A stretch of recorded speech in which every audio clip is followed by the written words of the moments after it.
Hello everyone, ज्योतिष क्रिएटिव्हिटीमध्ये आपल्या सर्वांचं खूप खूप स्वागत आहे.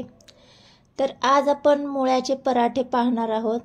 तर मुळ्याचे पराठे करण्यासाठी सगळ्यात अगोदर आपल्याला आलं, लसूण आणि मिरचीची पेस्ट करून घ्यायची आहे. तर इथे मी 10-12 लसणाच्या पाकळ्या आणि कितपत तिखट खाणार असाल त्याच्या अंदाजाने मिरच्या घालून घ्यायच्या आहेत आणि याची आपल्याला पेस्ट करून घ्यायची आहे.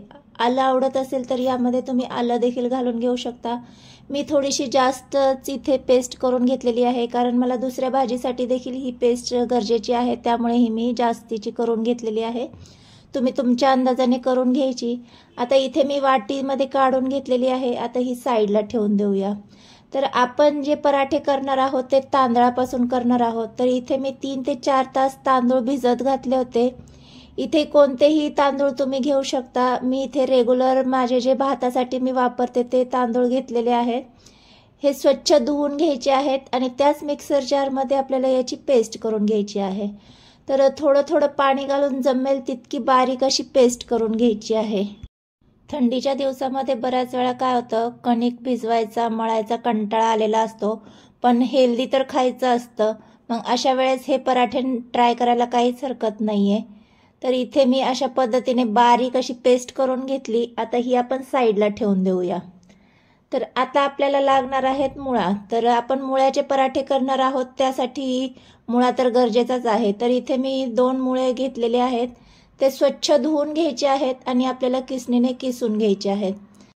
मुळ्याचं प्रमाण कमी जास्त झालं तरी काहीच हरकत नाहीये. तुम्ही तुमच्या आवडीनुसार यामध्ये मुळा किसून घेऊ शकता. तर हा सगळा मुळा मी इथे किसून घेतलेला आहे. आता हा आपल्याला साईडला ठेवून द्यायचा आहे. तर इथे मुळाऐवजी तुम्ही कोणत्याही भाजीचा वापर करू शकता, पण सध्या थंडीचा सीझन आहे आणि फ्रेश मुळा भरपूर भेटतोय, त्यामुळे इथे मी मुळ्याचा वापर केलेला आहे. आणि यामध्ये आपल्याला बारीक चिरलेली मुळ्याची पाने घालून घ्यायची आहेत. आता यामध्ये आपल्याला एक कांदा जो बारीक चिरून घेतलेला आहे तो घालून घ्यायचा आहे. आणि आपण जी मिरची आणि लसणाची पेस्ट केलेली होती त्यामधली थोडीशी पेस्ट मी यामध्ये वापरणार आहे. आता यामध्ये तुम्हाला जर आणखी भाज्या वगैरे ॲड करायच्या असतील तर त्याही तुम्ही करून घेऊ शकता. हळद घालून घ्यायची, तिखट घालून घ्यायचं आहे आणि 1 चमचाभर जिरे घेतलेले आहेत, ते हातावर चोळून यामध्ये मी घालून घेतेय. छान हे सगळं आपल्याला मिक्स करून घ्यायचं आहे. तर आपण अजून यामध्ये मीठ घातलेलं नाहीये, कारण मुळ्यामध्ये मीठ घातलं की मुळ्याला लगेच पाणी सुटतं, त्यामुळे सर्वात शेवटी आपण मीठ घालणार आहोत. तर छान हे सगळं मिक्स करून घेतलंय. आता यामध्ये आपण जी पेस्ट केली होती तांदळाची ती घालून घ्यायची आहे. तर इथे मी साधारण 1 वाटीभर तांदूळ भिजत घातलेले होते, त्याचीच ही पेस्ट केलेली आहे. तर तांदळाचं प्रमाण देखील कमी जास्त झालं तरी काहीच हरकत नाहीये, पण मुळ्याचे पराठे म्हटले की मुळा थोडासा जास्त असेल तर छान टेस्ट लागते, त्यामुळे इथे मुळ्याचं प्रमाण थोडंसं जास्त ठेवलेलं आहे मी. तर हे छान मिक्स झालंय. तर थोडंसं यामध्ये मी पाणी घालून घेतलंय. तर इथे बॅटर तुम्ही पाहू शकता, अशा पद्धतीचं आपलं बॅटर तयार झालेलं आहे.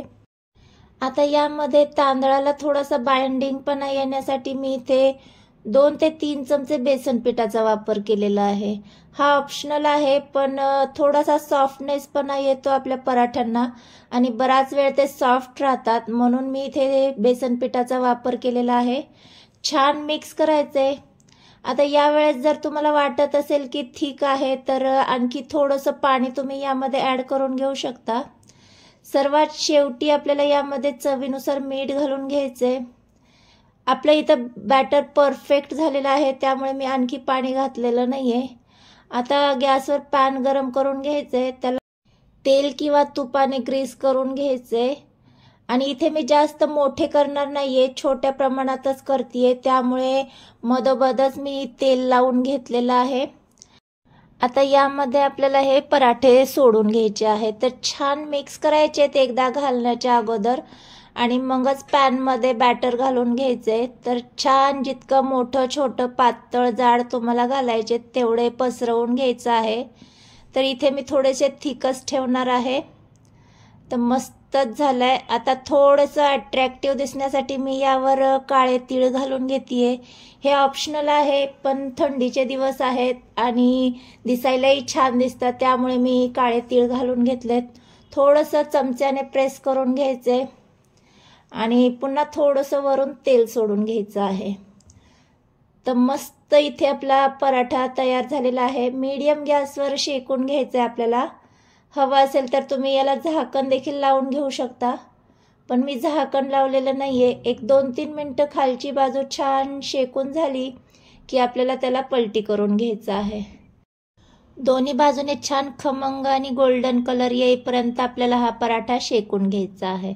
तर इथे पाहू शकता खूपच सुंदर आणि अट्रॅक्टिव्ह असा आपला मुळ्याचा पराठा दिसतोय. कोणतीही पूर्वतयारीची गरज नाहीये किंवा पीठ मळायची कटकट नाहीये. तर इन्स्टंट होणारे असे हे पराठे आहेत.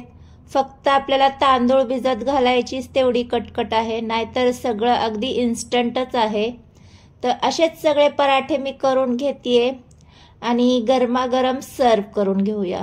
तर हे तुम्ही नाश्त्यामध्ये किंवा मुलांच्या टिफिनमध्ये देऊ शकता. आणखी तुम्ही तुमच्या आयडियाने याला अट्रॅक्टिव्ह करू शकता. सिमला मिरची वगैरे कलरफुल करून घेतलं की मुले आवडीने आवर्जून खातात. तर मी थोडंसं आणखी याला अट्रॅक्टिव्ह करण्यासाठी दुसऱ्या पराठ्यावर चिली फ्लेक्स घालून घेणार आहे. म्हणजे थोडासा रेड कलर असला की छान दिसतं, त्यामुळे मी चिली फ्लेक्सचा वापर करतेय. इथे तुम्ही सिमला मिरची देखील घालून घेऊ शकता. तर मस्त इथे आपण गरमागरम असेच सगळे पराठे करून घेतलेले आहेत. तर दिसायलाही फारच सुंदर दिसत आहेत आणि खायलाही तितकेच टेस्टी आहे. तर हे पराठे तुम्ही तुमच्या आवडत्या चटणी सॉस कशासोबतही सर्व करून घेऊ शकता. तर आजची ही हेल्दी आणि टेस्टी अशी मुळ्याचे पराठे तुम्हाला कसे वाटले? व्हिडिओ आवडला असेल तर व्हिडिओला लाईक आणि चॅनलला सबस्क्राईब करायला विसरू नका. भेटूया अशाच एका नवीन व्हिडिओसोबत. तोपर्यंत मस्त खा आणि स्वस्त रहा. ज्योतिष क्रिएटिव्हिटी चॅनल पाहत रहा. बाय.